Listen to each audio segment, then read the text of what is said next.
Hi hello Telangana రాష్ట్ర ప్రజలందరికీ నమస్తే, గుడ్ మార్నింగ్, శుభోదయం. ఈరోజు మన ప్రజావాణి తెలుగు దినపత్రికలోని మెయిన్ పేజెస్ అండ్ వార్తా విశేషాలు ఎట్లా చూద్దాం. సో దయచేసి వ్యూవర్స్ అందరూ యొక్క న్యూస్ పేపర్ అనాలిసిస్ ప్రోగ్రామ్ ని అందరం యొక్క సోషల్ మీడియా గ్రూప్స్ లో షేర్ చేయవలసిందిగా కోరుతున్నాం. వార్తా వివరాల్లోకి వెళ్దాం. అమిత్ షాను నియంత్రించండి, మోదీకి మమతా అపీల్. వక్ఫ్ సవరణ చట్టానికి వ్యతిరేకంగా బెంగాల్లో నిరసన హింసాత్మకంగా మారడం వెనుక ముందస్తు వ్యూహం ఉందని పశ్చిమ బెంగాల్ ముఖ్యమంత్రి మమతా బెనర్జీ ఆరోపించారు. మమతా బెనర్జీ గారు చాలా హుషారన్న సంగతి అందరికి తెలుసున్న సంగతే, కానీ మీరు అటు ఇటు తీసుకొని మళ్ళీ కేంద్రం మీద నెడితే అది కరెక్ట్ కాదు. అంతా రాజకీయ నాయకులు, ప్రజలు కూడా చాలా చైతన్యవంతమైనారు. ఈనాడు వక్ఫ్ సవరణ చట్టం సవరణ చేయాల్సిందే. ఇష్టం వచ్చినట్టు ఈ బాధకు చూపిసి ఈ భూమి అంతా మాది, ఈ బాధకు చూపిసి ఈ భూమి అంతా మాది అనుకుంటే హిందువుల ఏం కావాలి, హిందువుల మనోభావాలు ఏం కావాలి, హిందువుల భూములు ఏం కావాలి, అమాయక ప్రజలైనటువంటి రైతుల భూములు ఏం కావాలి. ఇష్టం వచ్చినట్టు మీరు మీ ఇష్టానుసారంగా భూములు మాయ అనుకుంటే ఈనాడు దాన్ని సవరించడం కరెక్టు. మీరు ఈనాడు పశ్చిమ బెంగాల్లో హిందువులందరినీ ఏ విధంగా ఆడుకుంటున్నారో ఖచ్చితంగా మీకు గుణపాఠము ఉన్నటువంటి బీజేపీ ప్రభుత్వము, అదేవిధంగా ప్రధానమంత్రి నరేంద్ర మోడీ గారు ఖచ్చితంగా గుణపాఠం చెప్తారు. ఆ సమయం కూడా ఆసన్నమవుతుంది. ఇక మీరు చూడు కథ ఎట్లుంటుందో. ఆ రాష్ట్రాన్ని చిక్కుల్లో నెట్టేందుకు బీజేపీ ప్రయత్నిస్తోందని, ఘర్షణల్లో బిఎస్ఎఫ్ పాత్ర పైన దర్యాప్తు చేయాలని అన్నారు. వక్ఫ్ సవరణ చట్టాన్ని అమలు చేయవద్దని కేంద్ర హోంమంత్రి అమిత్ షాను నియంత్రించాలని ప్రధానమంత్రి నరేంద్ర మోడీని మమతా బెనర్జీ కోరారు. ఇట్లా అంటే బట్ట కాల్చి మీదేయాలన్నమాట. మీదేసి ఎవరు కాల్చిరు అని చెప్పేసి అంటారు అనమాట. మమతా బెనర్జీ కూడా పశ్చిమ బెంగాల్లో వేసింది కదా. ఈనాడు అక్కడ ఉన్నటువంటి మైనార్టీలు హిందువులను ఎట్లా ఇళ్లకి వెళ్ళి గుంజుకొచ్చి చంపడం కానీ, కుట్టడం కానీ, దేవాలయాలు దెబ్బతీయడం కానీ, సో మహిళలను కూడా చిత్రహింసలు పెడుతున్నారు. ఖచ్చితంగా మమతా బెనర్జీ గారు దానికి మూల్యం మీరు తప్పకుండా చెల్లించుకోవాల్సిందే. ఈనాడు మీరు ఆడిందే ఆట పాడిందే పాట అంట కరెక్ట్ కాదు. మీకు ఖచ్చితంగా గుణపాఠం చెప్తారు, జర టైం పడుతుంది, ఆగురి. ఈనాడు హిందువులు అక్కడ ఏ విధమైనటువంటి పరిస్థితి అనుభవిస్తున్నారో ప్రజలంతా చూస్తున్నారు సోషల్ మీడియాలలో. నోళ్లు ఎండుతున్నాయి, కనీసం తాగునీళ్ళైనా ఇవ్వండి ప్రభుత్వానికి హరీష్ రావు వేరా. నీళ్లు లేవంటే హరీష్ రావు అన్నట్టు తాగడానికి. వేసవి నేపథ్యంలో రాష్ట్రంలోని పలు చోట్ల భూగర్భ జలాలు తగ్గడం, నీటి ఎద్దడి పెరగడంపై మాజీ మంత్రి బీఆర్ఎస్ నేత హరీష్ రావు ఆందోళన వ్యక్తం చేశారు.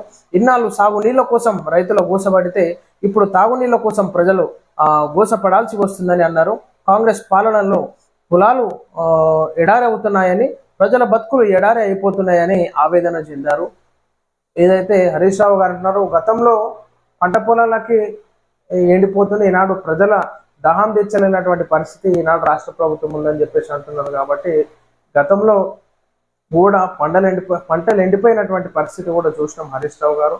సో ఇప్పుడు కూడా గదే పరిస్థితి మనం చూస్తూ ఉన్నాం. ఈనాడు గ్రామీణ ప్రాంతాలలో కొన్ని బోర్ వాటర్ ఎండిపోవడంతోనే నాటేసినటువంటి పొలాలు ఎండిపోతున్నాయి.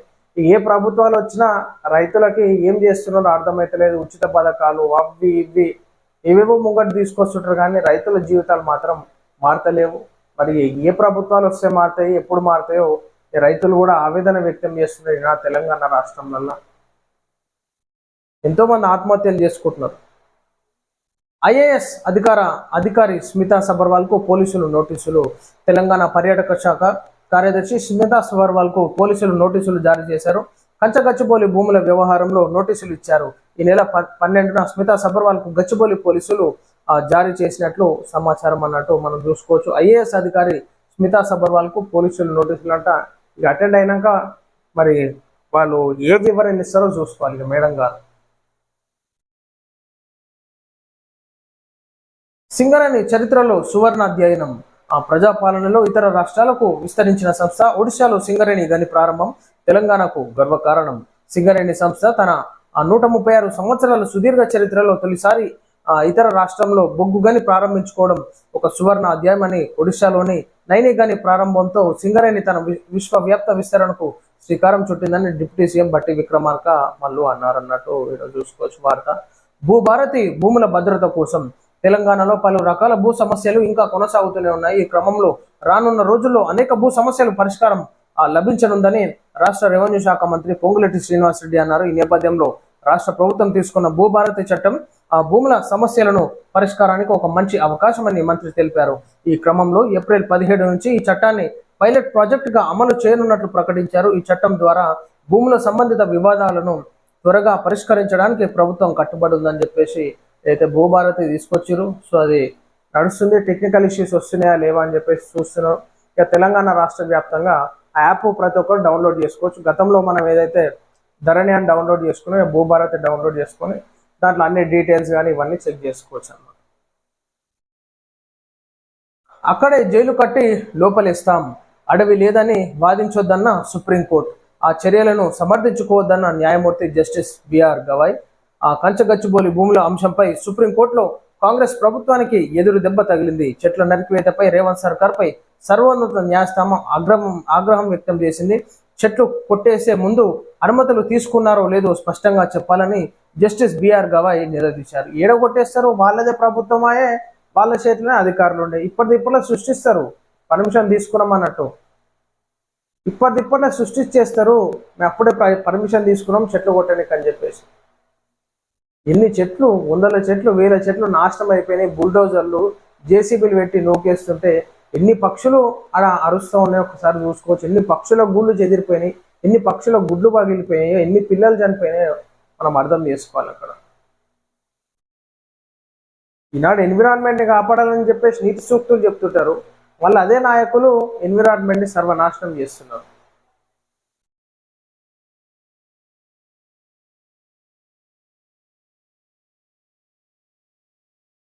కంచగచ్చిబౌలి భూములపైనే సుప్రీం ఆదేశాలను స్వాగతించిన కేటీఆర్.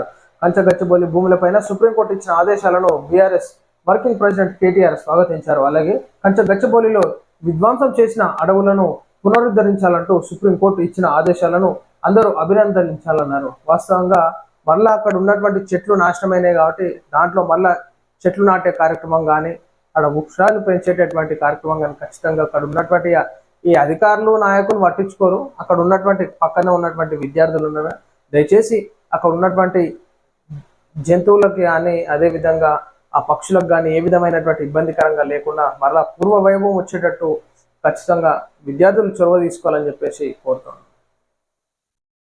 వీటిని ఏర్పాటు చేసింది కాంగ్రెస్. ఇప్పుడు అదే పార్టీ ఇబ్బంది పడుతోంది. అఖిలేష్ యాదవ్ ఈడీని రద్దు చేయాలని అఖిలేష్ యాదవ్ డిమాండ్. ఆర్థిక సంబంధిత నేరాలను దర్యాప్తు చేసేందుకు ఇతర ఏజెన్సీలు ఉన్నాయని అఖిలేష్ ఆర్థిక నేరాలను దర్యాప్తు చేసేందుకు ఆదాయపు పన్ను శాఖ వంటివి ఉన్నాయని వెల్లడి. కాంగ్రెస్ పార్టీ అధికారంలో ఉన్న సమయంలో ఎన్ఫోర్స్మెంట్ డైరెక్టరేట్ ఈడీ ఏర్పాటైందన్నారు. ప్రస్తుతం అదే సంస్థ నుంచి ఇబ్బందులు ఎదుర్కొంటున్నారని ఉత్తరప్రదేశ్ మాజీ ముఖ్యమంత్రి సమాజ్వాదీ పార్టీ అధినేత అఖిలేష్ యాదవ్ అన్నారు. మీరు మొత్తం ఇక చేతులు లేకుండా ఉంటారు. ఈడీ ఉంది కాబట్టి అంత కొద్ది గొప్ప భయం ఉంది, లేదంటే మొత్తం ఇక శెట్టి శ్రద్ధ లెక్కనే తయారవుతుంది. మొత్తం అవినీతి అంతా స్వైర విహారం చేస్తుంది ఇక రోడ్ల మీద. ఇది ప్రజలారా మనం చూస్తున్నాం. ఈరోజు మన ప్రజావాణి తెలుగు దినపత్రికలోని మెయిన్ పేర్చిన వార్తా విశేషాలు. అందరికి సెలవు, నమస్తే.